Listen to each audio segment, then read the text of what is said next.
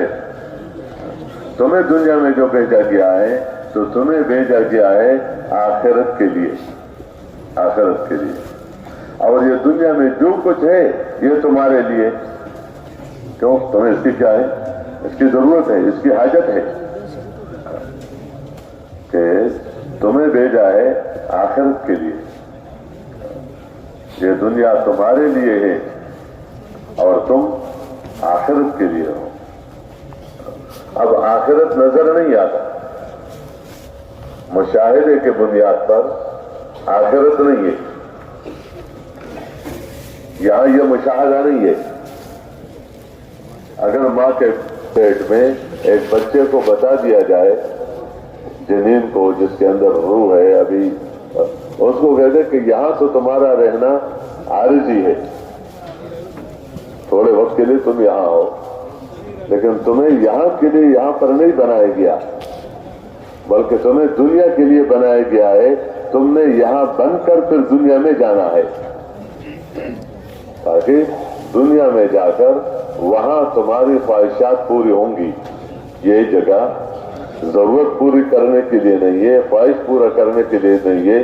یہ تو صرف تمہارے بننے کے لیے ہے کہ تمہارا جسم بن جائے، تمہارے اندر روح پڑ جائے اور تم زندہ ہو کر پھر اس یہاں سے آخرت میں کیا دنیا میں چلے جائے. اور وہ عالم بہت بڑی دنیا ہے، وہ بہت بڑا عالم ہے وہ جو دنیا ہے. اور یہ جہاں پر آپ رہ رہے ہو یہ تو بہت چھوٹی جگہ ہے. اور یہاں جو تمہاری ضرورت پورا کرنے کے لیے جو سبب ہے وہ تو ایک گندا خون ہے، لیکن وہاں تمہارے لیے بہت اچھے اچھے کھانے ہیں، اچھے اچھے کھانے ہیں. اچھے کھانے یہ سب ہے جس کا میں نے تذکرہ کیا کہ گوشت بھی ہے، پرندوں کے بھی ہے اور جانوروں کے بھی ہے، اور پینے کے لیے پتہ نہیں کیا کچھ ہے. دودھ وہاں پر ہے اور پانی وہاں پر ہے اور میووں کے پھل ہے، باغات ہے، اور اس میں آگ بھی ہے، اس میں سانپ بھی ہے، اس میں بچھو بھی ہے، اور اس میں یوں بھی ہے. یہ سب کچھ بتا دیا جائے. وہاں تمہارا رہنا ہے، یہاں تمہارے رہنا بہت تھوڑے سے عرصے کے لیے ہے اور وہاں رہنا بہت زیادہ ہے. تم یہاں بن کے جاؤ گے تو سب کچھ تمہارے لیے وہاں پر موجود ہے. زندہ انسان کے لیے ہے، مردہ کے لیے تو نہیں ہے. تم وہاں جاؤ. اب اگر وہ اوپر دیکھتا ہے، نیچے دیکھتا ہے، دائیں دیکھتا ہے، بائیں دیکھتا ہے اور کہتے کہاں ہے، اور جتنے بھی تحقیق وہ کرے، جتنے بھی تحقیق وہ کرے کہ تحقیق کرنے سے پتہ چلے کہ وہ دنیا کہاں، وہ باغات کہاں، اور اس میں جو اتنے ممالک ہے وہ کہاں، اور اس میں جو باغات ہے وہ کہاں، اور وہاں جو آگ ہے وہ کہاں، اور وہاں جو جیل خانے ہیں وہ کہاں، اور وہاں جو مہمان خانے ہیں وہ کہاں. تو اس کو کچھ نظر آئے گا کہ وہاں نظر آئے، لیکن سب کچھ موجود ہے یا نہیں ہے؟ بتانے والا وہ ہے جس نے سب کچھ دیکھا ہے، جس کو مثلا دیکھا ہے، بتایا ہے.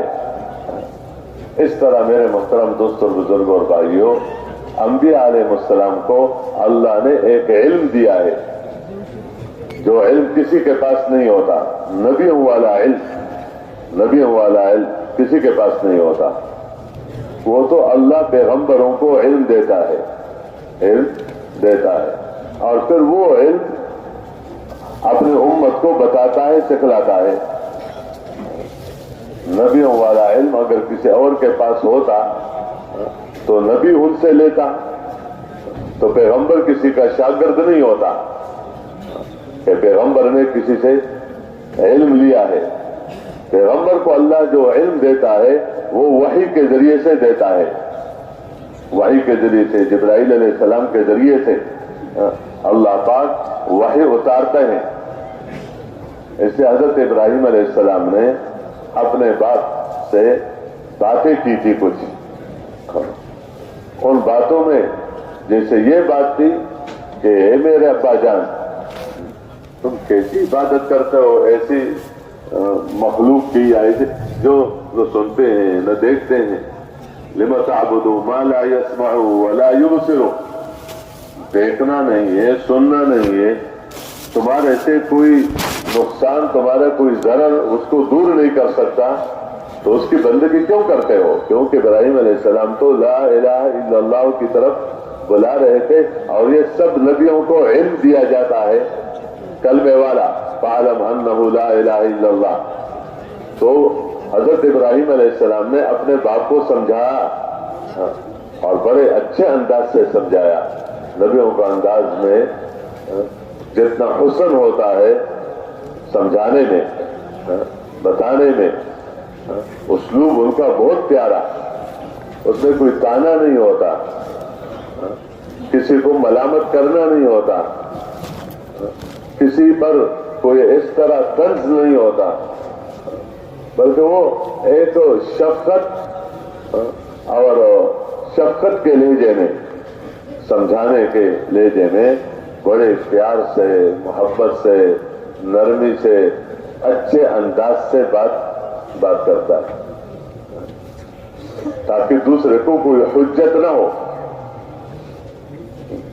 کہ اگر نرمی سے بات کرتا تو میں مان لیتا، اگر مجھے سمجھاتا تو میں مان لیتا، اگر مجھے ذرا اچھے انداز سے بتا دیتا تو میں مان لیتا. لیکن اس نے تو بالکل ایسا ڈنڈا دیا، بس تو پیچھے پڑ گیا کہ میں کیوں مانوں اس طرح، سختی کی یا بے موقع بات کی. نبیوں کو اللہ علم دیتا ہے. تو ان میں سے ایک بات، ان باتوں میں سے ایک بات یہ بھی تھی کہ یا ابت انی قد جاءنی من العلم ما لم یأتک فاتبعنی اہدک صراطا سویا، کہ اے میرے ابا جان، میں وہ علم لے کر آیا ہوں جو تمہارے پاس نہیں ہے، تمہارے پاس نہیں ہے. یہ علم لوگوں کے پاس نہیں ہوتا. لوگوں کے پاس جو علم ہوتا ہے وہ اپنے زندگی گزارنے کا علم ہوتا ہے، معاش کا علم ہوتا ہے. مثال کے طور پر زمینداری سے کیسے فائدہ اٹھاؤ گے؟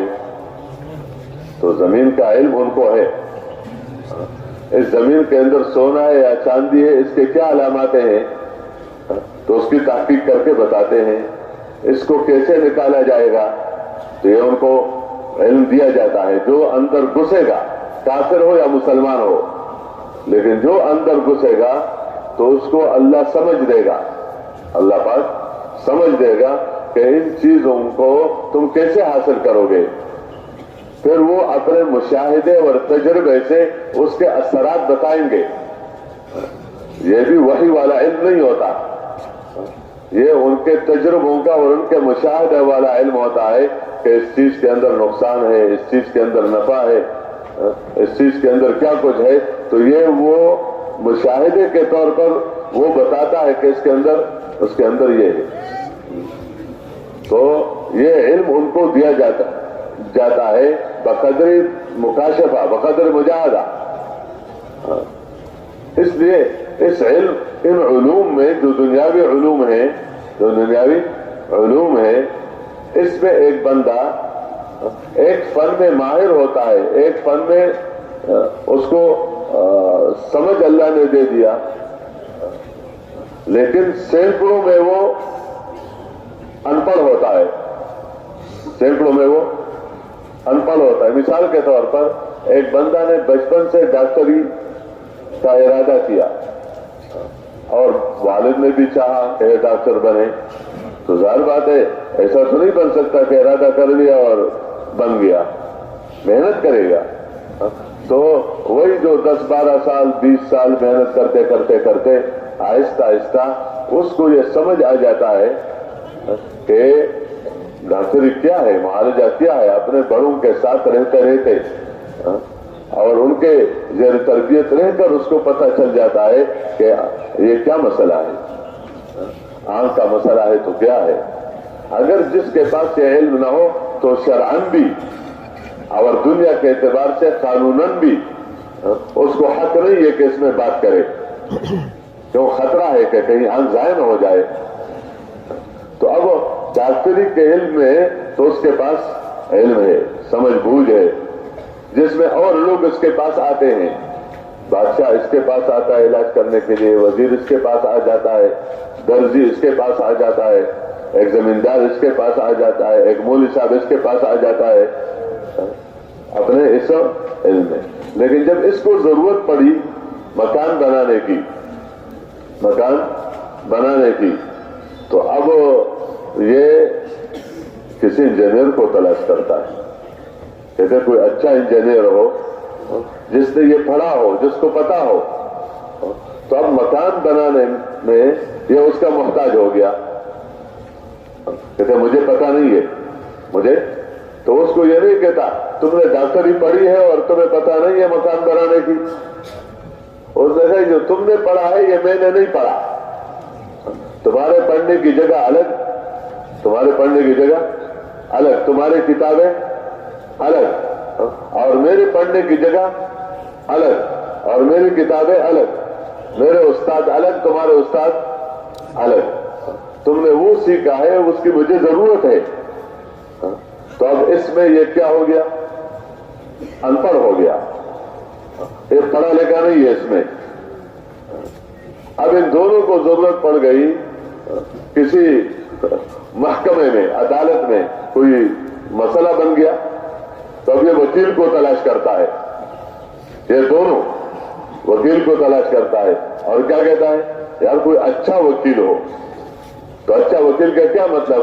جس نے پڑھائی اچھی کی ہو، جس کا اس میں ایک تجربہ ہوا ہو، جو بار بار کوئی کیس یعنی اس لے کر اس کیس کے بارے میں اس کو کچھ پتا ہو، ایسا نہیں کہ کوئی بھی ہو، اس کو تلاش کرتا ہے اور وہ اس بات کا اقرار کرتا ہے کہ ہمارے پاس، ہم دونوں کے پاس یہ علم نہیں ہے، اس میں ہم ان پڑھ ہیں۔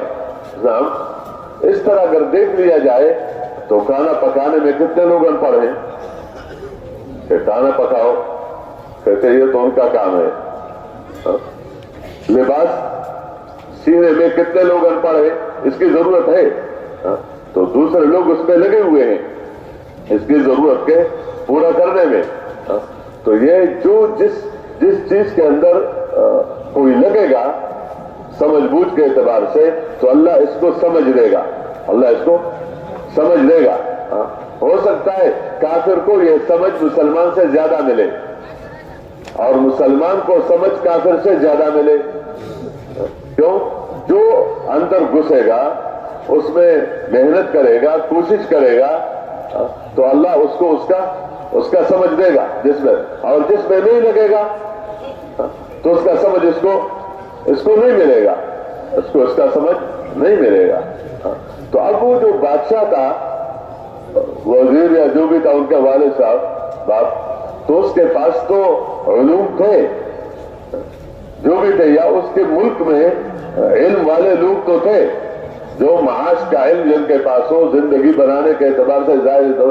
لیکن ابراہیم علیہ السلام نے ایک ایسی بات کی کہ یا ابتی انی قد جاءنی من العلم ما لم یأتک، میں وہ علم لے کر آیا ہوں جو تمہارے پاس نہیں ہے۔